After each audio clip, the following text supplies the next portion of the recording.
as polling stations opened for a second day across Russia. Air raid sirens rang out as a volley of Ukrainian missiles crashed into Belgorod's deserted streets. The rush for cover, a reminder that Vladimir Putin's 2-year-old war in Ukraine is a reality for residents here too. Most Russian voters casting ballots to pick their next president have not felt such attacks firsthand. But for those in Belgorod, a regional capital near the border, the war is on their doorstep, only deepening support for Putin.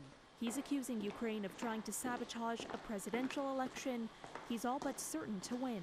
It's the pretend vote of confidence. It's to say, look, 80% voted for me, and if you are you are not patriots, you're not supporting the country, you are against the nation and whatnot. In a country where even the mildest dissent can risk detention, some voters are still staging small acts of protest. Incidents caught on camera show them starting fires or pouring dye into ballot boxes. So far, 29 polling stations across 20 regions have been targeted, according to Russian state media.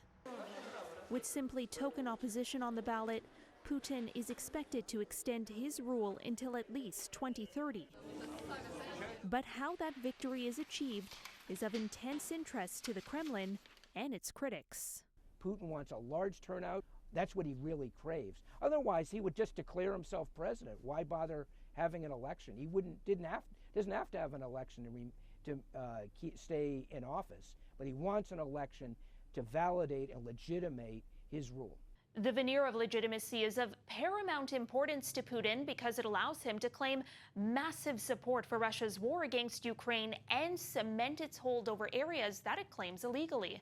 Turnout figures on day 2 surpassed 50%, according to the commission in charge of Russian elections, which, of course, independent monitors consider neither free nor fair. For City News, I'm Caryn Ceolin.